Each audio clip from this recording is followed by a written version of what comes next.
দর্শক শুনছিলেন mercantile bank সংবাদ শিরোনাম। এবার বিস্তারিত। রবি থেকে মঙ্গলবার অফিস চলবে সকাল ৯টা থেকে বিকেল ৩টা পর্যন্ত। তবে আদালত ও ব্যাংক চলবে নিজেদের ঠিক করা সময়সূচি অনুসারে, জানিয়েছেন জনপ্রশাসন মন্ত্রী। অন্যদিকে ঢাকা সহ সারা দেশে ৮ম দিনের মতো কারফিউ চলছে। জীবিকার তাগিদে ও জরুরি প্রয়োজনে শিথিল সময়ের পরেও ঘরের বাইরে বের হচ্ছেন মানুষ। খুলেছে দোকানপাট, চলছে গণপরিবহন। বিলাল হোসেনকে সাথে নিয়ে আরও জানাচ্ছেন এয়ার বাদল। কারফিউয়ের ৮ম দিনে দেখা যায় রাজধানীতে জনজীবন অনেকটা স্বাভাবিক হতে শুরু করেছে। গণপরিবহনের পাশাপাশি বেড়েছে ব্যক্তিগত গাড়ির সংখ্যা। সকাল ৮টা থেকে বিকেল ৫টা পর্যন্ত ৯ ঘন্টা কারফিউ শিথিল থাকলেও জোরদার ছিল নিরাপত্তা ব্যবস্থা। রাজধানীর বিভিন্ন স্থানে পুলিশের পাশাপাশি দায়িত্ব পালন করছে আনসার, বিজিবি ও সেনাবাহিনী। বিভিন্ন রুটে দূরপাল্লার বাস চললেও যাত্রী সংকটের কথা বলেন চালকরা। আর যাত্রীরা জানান, জরুরি প্রয়োজনেই তারা ঢাকা ছাড়ছেন। মোটামুটি এখন হয়েছে, তারপর আমি একা আসা সাহস পাইনি, সাথে মামাকে নিয়ে আইছি যে আমাকে বাসে তুলে দেন, আমি বাসে যাবো আর কি। স্বাভাবিকভাবে চলার মতো, যেভাবে ট্রেন বন্ধ আছে বা তুলনামূলকভাবে ওরকম যাত্রী নেই। টানা ৬ দিন পর বরিশাল ঢাকা রুটে শুরু হয়েছে লঞ্চ চলাচল, তবে এখনও শুরু হয়নি ট্রেন চলাচল। টানা কারফিউয়ের কারণে মানুষজনের উপস্থিতি কম হওয়ায় আয় কমেছে বলে জানান জীবিকার তাগিদে ঘর থেকে বের হওয়া মানুষরা। দৈনিক খুলতে বলে সাধারণ অবস্থায় মানুষ, একজন রাইডার হয়তো বা ৭০০ বা ১০০০ টাকা ইনকাম করতে পারে, কিন্তু এই অবস্থা হলে তো এটা করতে পারে না। এখন স্বাভাবিকের মতো মনে হয়, কিন্তু তারপরেও কারফিউর কারণে একটু আতঙ্ক লাগে। এদিকে ২৮ থেকে ৩০ জুলাই রবি থেকে মঙ্গলবার অফিস সকাল ৯টা থেকে বিকেল ৩টে পর্যন্ত সময় নির্ধারণ করেছে জনপ্রশাসন মন্ত্রণালয়। রবি, সোম এবং মঙ্গলবার আমরা অফিস টাইমটি থাকবে সকাল ৯টা থেকে দুপুর ৩টা পর্যন্ত। তো সব কিছু বিবেচনা করেই কিন্তু আমরা সে অফিস টাইমটি করছি। তো সেক্ষেত্রে আমরা আগামী ৩ দিন করব, তারপরে হয়তো আমরা পরবর্তী নির্দেশনা পেলে তখন আমরা বাকিটা আমরা জানাতে পারব। কোটা সংস্কার আন্দোলন ঘিরে অস্থিতিশীল পরিস্থিতি নিয়ন্ত্রণে ১৯ জুলাই রাত থেকে সারা দেশে কারফিউ জারি করে সরকার। এয়ার বাদল, RTV, ঢাকা। এদিকে কোটা সংস্কার আন্দোলন ঘিরে উত্তপ্ত হয়ে ওঠার সারা দেশ শান্ত হতে শুরু করেছে। রাজধানীতে গণপরিবহনের সঙ্গে বাড়ছে ব্যক্তিগত যানবাহন চলাচল। ঢাকা থেকে বিভিন্ন রুটে দূরপাল্লার বাস চলাচল করছে। জেলায় জেলায় আইন শৃঙ্খলা রক্ষায় মাঠে আছে সেনাবাহিনী, পুলিশ, র্যাব ও বিজিবি। চট্টগ্রাম ও সিলেটে সকাল ৬টা থেকে রাত ৮টা পর্যন্ত কারফিউ শিথিল করা হয়েছে। এতে নগরীতে মানুষের চলাচল বৃদ্ধির পাশাপাশি বেড়েছে যানবাহনের চাপ, ছেড়ে যাচ্ছে দূরপাল্লার পরিবহন। রাজশাহীতে সকাল ৯টা থেকে বিকেল ৫টা পর্যন্ত কারফিউ শিথিল রয়েছে। কারফিউর মধ্যে স্বাভাবিক হতে শুরু করেছে মেহেরপুরের পরিস্থিতি।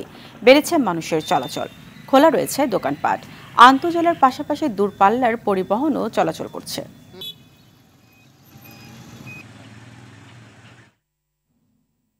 দেশের অর্থনীতিকে পঙ্গু করতেই কোটা আন্দোলনের নামে বিএনপি জামায়াত পরিকল্পিতভাবে ধ্বংসযজ্ঞ চালিয়েছে বলে অভিযোগ করেছেন প্রধানমন্ত্রী শেখ হাসিনা।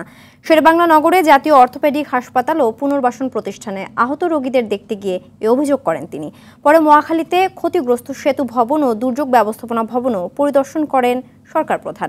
এ সময় এত জ্বালাও পোড়াও, এত মানুষ মারা যাওয়ার পরও আন্দোলন কেন শেষ হচ্ছে না, আর কি উদ্দেশ্য আছে তা জানতে চান শেখ হাসিনা। বিস্তারিত আতিকা রহমানের রিপোর্টে।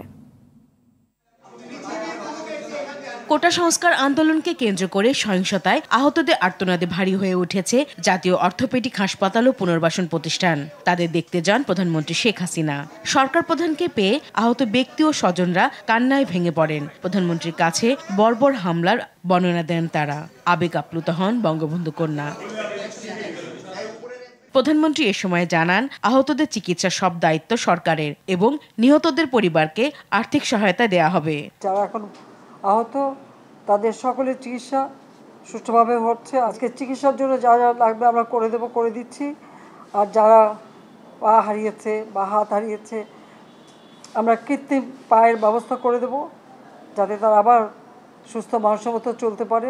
এর মধ্যে একজন আবার প্রতিবন্ধীও, কাজে তার মা যাতে ভালোভাবে চলতে পারে। প্রতিবন্ধী অবশ্য আমরা ভাতাও দিচ্ছি, কিন্তু তাকে আরও ব্যবস্থা করে দেব। প্রধানমন্ত্রী বলেন, সব বাধা পেরিয়ে বাংলাদেশ যখন উন্নয়নের রোল মডেল হয়েছে, বদলে যাচ্ছে দেশের অর্থনীতি, তখনই বিএনপি জামাত দেশের ধ্বংসযজ্ঞ চালাচ্ছে। যখন আমরা এক উন্নয়নশীল দেশে মর্যাদা পেলাম, তখনই এই তাণ্ডব করে ঠিক যে জায়গাগুলি মানুষের সেবা করবে সেই জায়গাগুলিতেই আঘাত। আমাদের অর্থনীতিকে সম্পূর্ণ পঙ্গু করে দিয়ে বাংলাদেশকে আবার ভিক্ষুকের জাতি করে দেওয়া, এটাই বোধহয় এদের পিছনে ষড়যন্ত্র। সেটাই হচ্ছে সবথেকে দুঃখজনক যে দিন রাত অক্লান্ত পরিশ্রম করে বাংলাদেশটাকে যখন একটা জায়গায় নিয়ে আসলাম, আজকে সেখানে দেখি এই একদিকে জ্বালাও পোড়া সব কিছু। তাদের বিচার দেশের মানুষকেই করতে হবে। আমি খালি সকলের সহযোগিতা চাই। পরে প্রধানমন্ত্রী মহাখালীতে এলিভেটেড এক্সপ্রেসওয়ের ক্ষতিগ্রস্ত টোল প্লাজা ও সেতু ভবন পরিদর্শনে যান।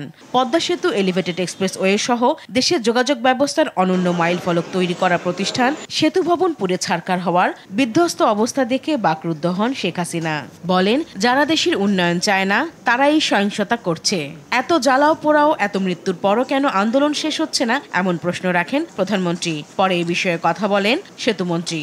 নির্বাচনে তারা হেরে যাওয়ার ভয়ে অংশ নেয়নি, ক্ষমতার উদগ্র লিপ্সা তাদের পেয়ে বসেছে। আন্দোলনের উপর ভর করে যারা সহিংসতা ধ্বংসযজ্ঞের মাধ্যমে একে রাজনৈতিক রূপ দেওয়ার চেষ্টা করছে, তাদের বিরুদ্ধে মুক্তিযুদ্ধের সপক্ষে সকল শক্তিকে শেখ হাসিনার নেতৃত্বে ঐক্যবদ্ধ হওয়ার আমরা আহ্বান জানাচ্ছি। প্রধানমন্ত্রী মহাখালীতে দুর্যোগ ব্যবস্থাপনা ভবনেও যান। 18 জুলাই দুর্বৃত্তরা এই ভবনে আগুন ধরিয়ে দেয়, যানবাহন পুড়িয়ে দেয় এবং বিভিন্ন কক্ষে ভাঙচুর চালায়, মালামাল লুটপাট করে। আতিকা রহমান, RTV, ঢাকা। কোটা আন্দোলনকে কেন্দ্র করে বিএনপি জামাতের সংঘবদ্ধ পরিকল্পিত আক্রমণের প্রমাণ পাওয়া গেছে বলে জানান স্বরাষ্ট্রমন্ত্রী আসাদুজ্জামান খান কামাল। সহিংসতায় ক্ষতিগ্রস্ত যাত্রার বাড়ি থেকে নারায়ণগঞ্জ সরকারি বেসরকারি প্রতিষ্ঠান পরিদর্শন করে এই কথা জানান তিনি। স্বরাষ্ট্রমন্ত্রী বলেন, নিরাপত্তার স্বার্থে আন্দোলনের 3 সমন্বয়ককে হেফাজতে নেওয়া হয়। কারা তাদের হুমকিদাতা সে ব্যাপারে নিশ্চিত হয়ে ব্যবস্থা নেওয়া হবে। দীপ্তচন্দ্র পালের রিপোর্ট। কোটা আন্দোলনের মাঝে সংঘাত ঢুকে পড়লে রণক্ষেত্রে পরিণত হয় রাজধানীর যাত্রাবাড়ি থেকে নারায়ণগঞ্জ এলাকা। কয়েকদিন ধরে চলা তাণ্ডবে সবচেয়ে ক্ষতি হয় ওই এলাকার। আক্রান্ত হয় কয়েকটি থানা, পুলিশ ফাঁড়ি ও PBI এর কার্যালয়। বাদ যায়নি হাসপাতালও। পুড়িয়ে দেয়া হয় পাসপোর্ট অফিসও। যাত্রাবাড়ি ও নারায়ণগঞ্জে সরকারি বেসরকারি অন্তত 15টি ভবনে আগুন দেয় দুর্বৃত্তরা। সেই ক্ষতচিহ্ন পরিদর্শনে যাত্রাবাড়ি ও নারায়ণগঞ্জ যান স্বরাষ্ট্রমন্ত্রী। তিনি জানান, সারা দেশে পরিকল্পিত নাশকতাকারীদের তথ্য এখন আইন শৃঙ্খলা বাহিনীর হাতে। এদের আক্রোশটাই ছিল পুলিশ এবং আওয়ামী লীগ, যারা স্বাধীনতার জন্য যুদ্ধ করেছে। যেই পুলিশ 25শে মার্চ যখন ঘুরে দাঁড়িয়েছিল বঙ্গবন্ধুর ডাকে, সেই পুলিশের উপরে তাদের আক্রমণ। নরসিংদী জেলখানা আপনি দেখেছেন, লুট করে ভেঙে চড়ে আমাদের ওই জঙ্গিদেরকে সেখান থেকে বের করে নিয়েছে। কয়েদি তো সব গেছেই, জঙ্গিদের বের করে নিয়েছে, অস্ত্রপাতি নিয়েছে। অস্ত্র নেওয়ার উদ্দেশ্য এবং জঙ্গি নেওয়ার উদ্দেশ্য আপনারা নিজেরাই বুঝতে পারেন। জঙ্গি উত্থান যারা ঘটাতে চেয়েছিল তারাও এই আন্দোলনে সক্রিয় হয়েছে।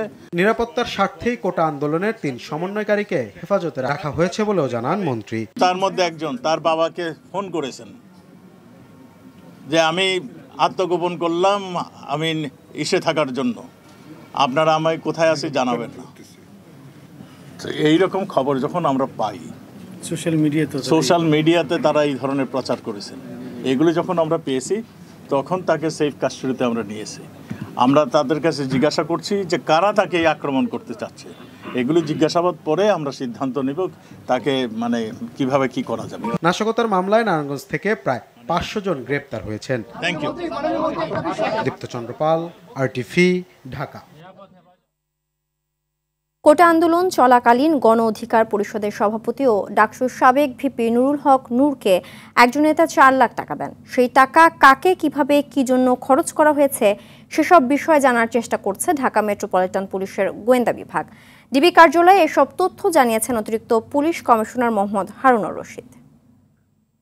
নুরুল একটা কথা স্বীকার করেছেন আমাদের কাছে, তাকে এই আন্দোলন চলাকালীন সময়ে একজন নেতা তাকে 4 লক্ষ টাকা দিয়েছে। আমরা সেই নেতাকেও ডেকে এনেছি, সেই নেতা বলছে হ্যাঁ আমি দিয়েছি।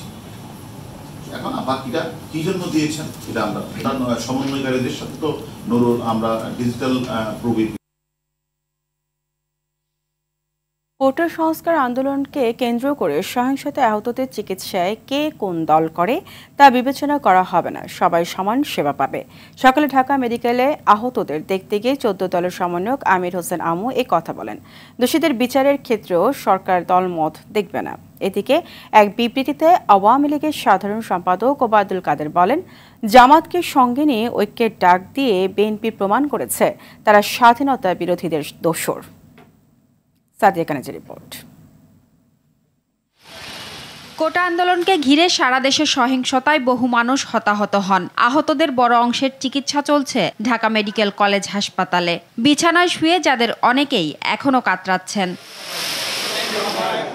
শনিবার আহতদের চিকিৎসার খোঁজ খবর নেন 14 দলের নেতারা। কোটা আন্দোলনে সহিংসতার সময় যারা আহত হয়েছেন তাদের চিকিৎসায় কোনো বৈষম্য করা হবে না বলে জানান 14 দলের সমন্বয়ক। মাননীয় প্রধানমন্ত্রী যেটা বলেছেন আমরা তার সাথে একমত যে চিকিৎসা ক্ষেত্রে বা বিভিন্ন যে স্বাস্থ্যমূলক ব্যবস্থার ক্ষেত্রে কোনো দল নেই, দলমত নির্বিশেষে যার যেখানে অবস্থান সেইখান থেকে তাকে দেখা হবে এবং সেইভাবে ব্যবস্থা গ্রহণ করা হবে। আহতদের সহায়তার পাশাপাশি নিহতদের তালিকা প্রকাশ হলে তাদের পরিবারের পাশেও থাকবে সরকার। যারা ইতিমধ্যে নিহত হয়েছেন তাদের তালিকাও যাতে ইতিমধ্যে প্রকাশ পায় এবং সেই অনুযায়ী মাননীয় প্রধানমন্ত্রীর ঘোষণা অনুযায়ী তাদের সেই ব্যবস্থাগুলি হয়, তার জন্য আমরা অনুরোধ করছি কর্তৃপক্ষকে যাদের উপরে দায়িত্ব ন্যস্ত করা হয়েছে। গণমাধ্যমে পাঠানো বিবৃতিতে আওয়ামী লীগের সাধারণ সম্পাদক ওবায়দুল কাদের বলেন, জামায়াতকে সঙ্গে নিয়ে বিএনপির ঐক্যের ডাক দেশের স্বাধীনতা সার্বভৌমত্বের জন্য হুমকি। জাতীয় প্রেসক্লাবের সামনে এক মানববন্ধনে পররাষ্ট্রমন্ত্রী বলেন, কোটা আন্দোলনে অংশ নেওয়া শিক্ষার্থীদের কোনো হয়রানির মুখে পড়তে হবে না। প্রকৃত ছাত্র এগুলোর সাথে যুক্ত ছিল না, কোনো ছাত্র আন্দোলনকারীরা এটি করে নাই। ছাত্রছাত্রীদের কোনো হয়রানি হবে না, আমাদের সরকার সেটি ঘোষণা করেছে এবং সমস্ত ছাত্র নেতাদের নিরাপত্তার বিধান করা হবে। অপর এক অনুষ্ঠানে গৃহায়ন ও গণপূর্ত মন্ত্রী উবাইদুল মুক্তাদির চৌধুরী হুঁশিয়ারি করে বলেন, আন্দোলনের নামে রাষ্ট্রীয় সম্পদ ধ্বংসকারীদের ছাড় দেয়া হবে না। এদিকে শাহজাহানপুরে দুস্থদের মাঝে খাবার বিতরণ করেন আওয়ামী লীগের যুগ্ম সাধারণ সম্পাদক বাহাউদ্দিন নাসিম। শিক্ষার্থীদের উপর যারা ভর করেছে তারা মতলববাজ, বাংলাদেশকে অচল করতে চেয়েছে। সাদিয়া কানিজ, RTV, ঢাকা। সরকার সৃষ্ট সন্ত্রাসের মাধ্যমে কোমলমতি শিক্ষার্থীদেরকে হত্যা নির্যাতনের পর এখন আইন শৃঙ্খলা বাহিনী দিয়ে সাজানো মামলা দায়েরের মাধ্যমে সকল বিরোধী মতের মানুষকে গ্রেফতার করে রিমান্ডে নিয়ে অমানসিক নির্যাতন করছে, এমন অভিযোগ করেছেন বিএনপি মহাসচিব মির্জা ফখরুল ইসলাম আলমগীর। এক বিবৃতিতে তিনি বলেন, সরকার জনরোষে পড়ার ভয়ে জোর করে ক্ষমতাকে আঁকড়ে ধরে রাখতে দেশে কারফিউ দিয়ে রেল সহ সকল যোগাযোগ ব্যবস্থা বন্ধ করে জনগণকে কর্মহীন রেখে অনাহারে দিনানিপাত করতে বাধ্য করছে। টেলিকম অপারেটরদের সঙ্গে বৈঠকের পর মোবাইল ইন্টারনেট খুলে দেওয়ার বিষয়ে কাল সিদ্ধান্ত হবে, এমনটাই জানিয়েছেন ডাক, টেলিযোগাযোগ, ICT প্রতিমন্ত্রী জুনায়েদ আহমেদ পলক। তিনি বলেন, ধ্বংসযজ্ঞের ফলে ইন্টারনেট সেবা ব্যাহত হয়েছে। রেমিটেন্স পাঠানোর বিষয়ে প্রতিমন্ত্রী জানান, দেশের অর্থনীতি ক্ষতিগ্রস্ত করতে অপপ্রচারের মাধ্যমে প্রবাসীদের ধোঁকা দিতে চায় দেশবিরোধী শক্তি। সুফিয়ান ফারাবি জানাচ্ছেন এরই বিস্তারিত। কোটা বিরোধী আন্দোলনকে পুঁজি করে সরকারি বেসরকারি ভবন ও স্থাপনায় আগুন দেয় দুর্বৃত্তরা। আগুন দেয়া হয় মহাখালীর কেন্দ্রীয় ডেটা সেন্টারেও। গেল 18 জুলাই থেকে বন্ধ হয়ে যায় মোবাইল ইন্টারনেট সেবা। পুড়ে যাওয়া যন্ত্রাংশ মেরামত করে 24 জুলাই থেকে স্বল্প পরিসরে ব্রডব্যান্ড ইন্টারনেট সেবা চালু হয়। এখনও বন্ধ মোবাইল ইন্টারনেট সেবা। অর্থনৈতিক লেনদেন সচল রাখতে মোবাইল ইন্টারনেট সেবা দ্রুত চালু করতে সব ধরনের প্রচেষ্টা অব্যাহত রেখেছে সরকার। 3টা ডেটা সেন্টারের যে ইন্টারনেট যে কানেকশন, সেই ফাইবার অপটিক্যাল কেবলগুলো রিডান্ডেন্সি সহ পুড়িয়ে দিয়েছে। আমরা ইন্টারনেট বন্ধ করিনি, ইন্টারনেট বন্ধ হয়ে গেছে। আমরা আগামীকাল সকাল 9টায় মোবাইল নেটওয়ার্ক অপারেটরদের সাথে বৈঠক দিয়েছি। সেই বৈঠকে আলোচনা সাপেক্ষে আমরা যত দ্রুত সম্ভব আমরা চেষ্টা করছি আগামীকাল পরশুর মধ্যেই তাদের সাথে আলোচনা করে আমরা মোবাইল ব্রডব্যান্ডটাও 4G নেটওয়ার্কটাও আমরা উন্মুক্ত করে দিব। প্রতিমন্ত্রী বলেন, আগুন সন্ত্রাসের পর এবার গুজব ছড়িয়ে প্রবাসীদের রেমিটেন্স পাঠাতে বাধা সৃষ্টি করছে বিএনপি জামাতের সন্ত্রাসীরা। তাদের প্রচারণায় বিভ্রান্ত না হয়ে দেশের উন্নয়নে ভূমিকা রাখার আহ্বান জানান তিনি। রেমিটেন্স আপনারা যদি বাংলাদেশে 6 মাস না পাঠান বা আপনারা যদি বৈধ পথে না পাঠান, এই ক্ষতিটা কার হবে? এই ক্ষতিটা হবে আমাদের প্রবাসী ভাই বোনদের পরিবারের, আমাদের দেশের সামগ্রিক উন্নয়নের ক্ষতি হবে। তাই এই অপপ্রচারগুলো আমাদের প্রতিরোধ করার জন্য সবাইকে ঐক্যবদ্ধ হয়ে কাজ করতে হবে। এর আগে প্রধানমন্ত্রীর আইসিটি উপদেষ্টা সজীব ওয়াজেদ জয়ের জন্মদিন উপলক্ষে সারা দেশে 1 লাখ গাছ রোপণের কর্মসূচি উদ্বোধন করেন আইসিটি প্রতিমন্ত্রী। সুফিয়ান ফারাবি, RTV, ঢাকা। বাংলাদেশে কোটা আন্দোলন পরিস্থিতি নিয়ে পশ্চিমবঙ্গের মুখ্যমন্ত্রী মমতা বন্দ্যোপাধ্যায়ের মন্তব্য ঘিরে বিতর্ক থামছেই না। এ নিয়ে দেশটির কেন্দ্র সরকার সতর্ক করার পর পাল্টা জবাব দিয়েছেন পশ্চিমবঙ্গের মুখ্যমন্ত্রী। তার দাবি, মন্তব্য বিকৃত করে বাংলাদেশকে ভুল বোঝানো হয়েছে। সামদানি প্রত্যয় রিপোর্ট। বাংলাদেশের কোটা সংস্কার আন্দোলন নিয়ে গেল সপ্তাহের রোববার এক সভায় পশ্চিমবঙ্গের মুখ্যমন্ত্রী মমতা বন্দ্যোপাধ্যায় বলেন, অসহায় মানুষ যদি বাংলার দরজায় খটখটায় তবে তাদের আশ্রয় দেয়া হবে। বিতর্কের শুরু সেখান থেকেই। দেশ নিয়ে কোনো কথা বলতে পারি না, কারণ ওটা একটা আলাদা দেশ। যা বলার ইন্ডিয়া গভর্নমেন্ট বলবে, আমি বলতে পারি না। কিন্তু আমি এটুকু বলতে পারি, অসহায় মানুষ যদি বাংলায় দরজা খটখটানি করে, আমরা তাদের আশ্রয় নিশ্চয়ই দেব। রাজ্য সরকার এমন অবস্থান নিতে পারে কিনা প্রশ্ন ওঠে তা নিয়ে। মমতার মন্তব্যের প্রতিবাদ জানায় বাংলাদেশ, দিল্লিকে চিঠি দেয় ঢাকা। পররাষ্ট্রমন্ত্রী বলেন, তার মন্তব্যের জেরে বিভ্রান্তি ছড়িয়েছে।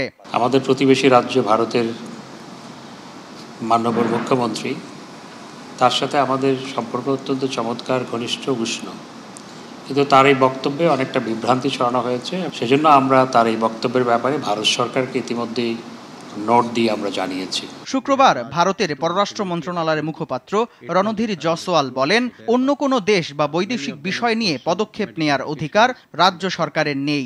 সাংবিধানিকভাবে বিষয়টি ভারত সরকারের হাতে। বাংলাদেশে থাকা সকল ভারতীয় শিক্ষার্থী নিরাপদে আছে। আমি পরিষ্কার করে বলতে চাই, এ নিয়ে মন্তব্য করার এখতিয়ার কোনো রাজ্যের নেই। টেলিকমিউনিকেশন আন্তর্জাতিক বিষয় নিয়ে কোনো রাজ্যের নাক গলানোর প্রয়োজন নেই বলে মমতাকে কড়া বার্তা দেয় দেশটির পররাষ্ট্র মন্ত্রণালয়। ঘটনার 24 ঘন্টা পেরোনোর আগেই দিল্লিকে পাল্টা জবাব দিলেন মমতা। শনিবার নয়াদিল্লিতে সাংবাদিকদের প্রশ্নের জবাবে তিনি বলেন, বিদেশ নীতি তিনি অন্য কারো থেকে ভালো জানেন, তাকে শেখানো উচিত নয়। পাঠাতে বলেছিল 7 দিন আগে। মমতা এখন বলছেন, বাংলাদেশ নিয়ে তার মন্তব্য বিজেপি নেতারা বিকৃত করেছে এবং বাংলাদেশকে ভুল বোঝানো হয়েছে। টোটাল বঞ্চনা করা হয়েছে। সামদানি প্রত্যয়, RTV। সজীব ওয়াজেদ জয় একজন দূরদৃষ্টি সম্পন্ন ব্যক্তিত্ব, আধুনিক তথ্য প্রযুক্তি ও ডিজিটাল বাংলাদেশের উপকার, যার হাত ধরেই একসময় প্রযুক্তিতে পিছিয়ে থাকা বাংলাদেশে নীরবে বিপ্লব ঘটেছে। আজ তার 53তম জন্মদিন। স্বপ্নবাজ নেতৃত্বের বর্ণিল জীবনের কিছুটা তুলে ধরছেন মারুফ রেজা। আমাদের মানুষ, আমাদের গ্রামের মানুষ পর্যন্ত যাতে দেখতে পারে, এটাই হলো আমার স্বপ্ন, যাতে আমরা কোনো দেশের থেকে পিছিয়ে থাকি। স্বপ্ন তো সবাই দেখে, কিন্তু কজন পারে তা জয় করতে, কজন পারে সেটি বাস্তবায়ন করে একটি দেশকে বদলে দিতে। সজীব ওয়াজেদ জয় এমনি একজন মানুষ, যিনি স্বপ্ন দেখেছেন, স্বপ্ন দেখিয়েছেন এবং সেই স্বপ্ন জয়ের মাধ্যমে দেশকে বদলে দেওয়ার মূল কারিগর হিসেবে কাজ করছেন। 2008 সালে আওয়ামী লীগের দিন বদলের সনদ ইশতেহারে ডিজিটাল বাংলাদেশ ধারণার রূপকার তিনি। কেবল ধারণা দেয়া নয়, সেটি বাস্তবায়নে কাজও করে যাচ্ছেন। তার সাহসে বাংলাদেশ ছুঁয়েছে অসীম আকাশও। দেশের ইতিহাসে প্রথম স্যাটেলাইট বঙ্গবন্ধু 1-এর পেছনের মূল কারিগর প্রধানমন্ত্রী পুত্র। বঙ্গবন্ধুর নাম আমি মহাকাশে পাঠিয়ে দিয়েছি, এটা কোনো সরকার মুছে ফেলতে পারবে না। 1971 সালে ঢাকায় জন্ম, তাই বঙ্গবন্ধু দহিত্রের নাম রেখেছিলেন জয়। বাবা প্রখ্যাত পরমাণু বিজ্ঞানী M ওয়াজেদ মিয়া আর মা প্রধানমন্ত্রী শেখ হাসিনা। 1975-এ বঙ্গবন্ধুকে সপরিবারে হত্যার সময় মা শেখ হাসিনার সাথে প্রবাসী ছিলেন। পরে মায়ের সাথে জার্মানি থেকে লন্ডন হয়ে ফেরেন ভারত, সেখানেই কাটে শৈশব কৈশোর। শিক্ষা জীবনে নৈনিতালের সেন্ট জোসেফ কলেজ থেকে স্নাতক করার পর যুক্তরাষ্ট্রের the university of Texas at Arlington থেকে কম্পিউটার বিজ্ঞানে স্নাতক শেষ করেন। পরবর্তীতে হার্ভার্ড বিশ্ববিদ্যালয় থেকে লোক প্রশাসনে স্নাতকোত্তর ডিগ্রি অর্জন করেন সজীব অজিত জয়। রাজনীতিতে নাম লেখান 2010 সালে রংপুর জেলা আওয়ামী লীগের প্রাথমিক সদস্য পদ গ্রহণের মাধ্যমে, আর 2014 সাল থেকে প্রধানমন্ত্রীর তথ্য ও যোগাযোগ প্রযুক্তি উপদেষ্টা হিসেবে কাজ করছেন জয়। আধুনিক তথ্য প্রযুক্তির রূপকার সজীব অজিত জয়ের স্বপ্ন বাস্তবায়নের মাধ্যমেই এগিয়ে যাবে বাংলাদেশ। 53তম জন্মদিনে এই হোক প্রত্যাশা। মারুফ রেজা, RTV, ঢাকা। শৃঙ্খলা ফিরছে নিত্যপণ্যের সরবরাহ ব্যবস্থায়। পণ্যের চাহিদার তুলনায় ভরপুর বাজার। রাজধানীর কারওয়ান বাজারে প্রায় 400 টাকায় উঠে যাওয়া কাঁচামরিচের দাম নেমেছে 200 টাকার নিচে। ডজনে 15 টাকা কমে বাদামি ডিম বিক্রি হচ্ছে 145 টাকায়। কেজিতে 5 টাকা কমে চিনির দাম নেমেছে 130 টাকায়, আর 5 টাকা বেড়ে সয়াবিন তেলের দাম উঠেছে 165 টাকা লিটার। সেলিম মালিকের রিপোর্ট। কোটা সংস্কার আন্দোলনের জেরে কারফিউ জারি করে সরকার। এতে মহাসড়কে পণ্য পরিবহন বিঘ্ন ঘটায়, চাপ বাড়ে বাজারে, বেড়ে যায় বেশ কিছু পণ্যের দাম। তবে কারফিউ কিছুটা শিথিল হওয়ায় সরবরাহ বেড়েছে, কমতে শুরু করেছে দামও। হঠাৎ কাঁচামরিচের দাম উঠে যায় 400 টাকা, তা এখন বিক্রি হচ্ছে 150 টাকা কেজি দরে। কমেছে অন্যান্য সবজির দামও। টমেটো কেজিতে কমছিল 120 টাকা, 150 টাকা, 300 টাকা কেজি আসলে এখন আছে মাত্র 160 টাকা, 70 টাকা কেজি।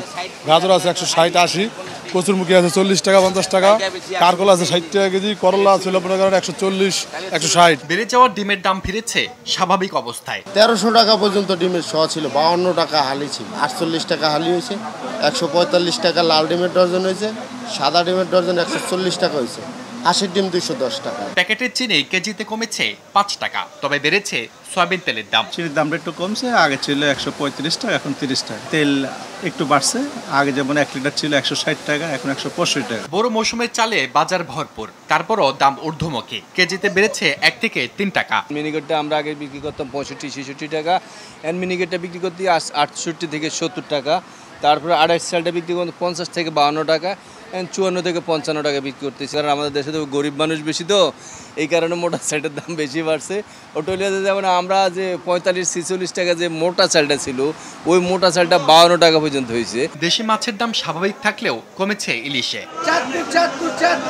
কেজি প্রতি ব্রয়লার মুরগি বিক্রি হচ্ছে 170 থেকে 180 টাকায়, আর সোনালিকা মুরগি 280 থেকে 290 টাকায়।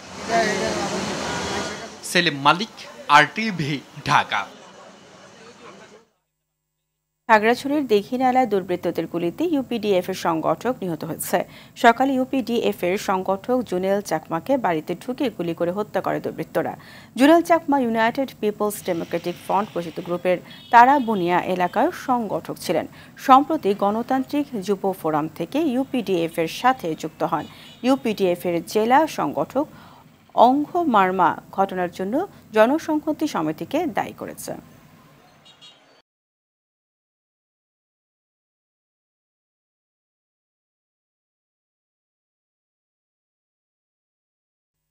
ন্যাশনাল লাইফ ইন্স্যুরেন্স আন্তর্জাতিক সংবাদ।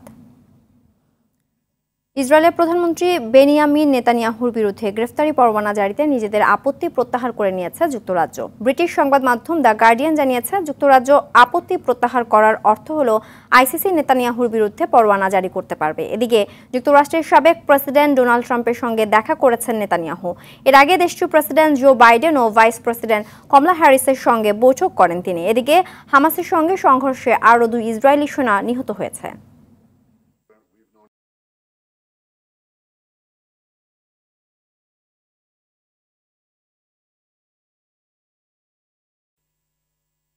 খেলার খবর। অলিম্পিক। প্যারিস অলিম্পিকে প্রথম স্বর্ণপদক দখলে নিয়েছে চীন। শুটিংয়ের 10 মিনিটে এয়ার রাইফেলে মিশ্র ইভেন্টে কৃতিত্ব দেখান চীনের অ্যাথলেটরা। তবে একই ইভেন্টে ব্রোঞ্জ জিতে প্যারিস অলিম্পিকের প্রথম পদক জয় করে কাজাখস্তান।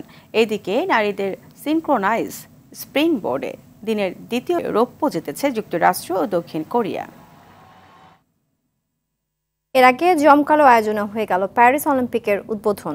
আইফেল টাওয়ারে লেজার শো, সিন নদীতে মার্চ পাস্ট সহ বর্ণিল সব আয়োজনে ভালোবাসার নগরীতে বসলো বিশ্ব অ্যাথলেটদের মিলন মেলা। বাড়তি উন্মাদনা ছড়িয়েছে লেডি গাগার পরিবেশনা। মাহফুজুল ইসলামের রিপোর্ট। ভালোবাসার নগরীতে আবারও মিলন মেলা। গ্রেটেস্ট সেসব উপেক্ষা করে আইফেল টাওয়ারে জ্বলে উঠল আলোর ঝলকানি। লেজার শো দিয়ে শুরু।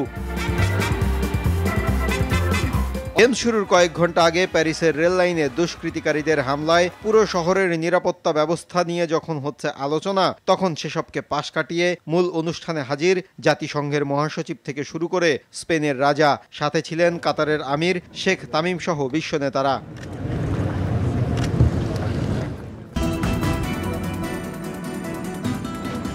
সন্ধ্যা সংবাদ এ পর্যন্তই। সবশেষ সংবাদ জানতে যে কোনো মোবাইল ফোন থেকে 24141 নম্বরে ডায়াল করুন। রাতের সংবাদ 11:15টায় দেখার আমন্ত্রণ রইল। ধন্যবাদ সবাইকে। ধন্যবাদ।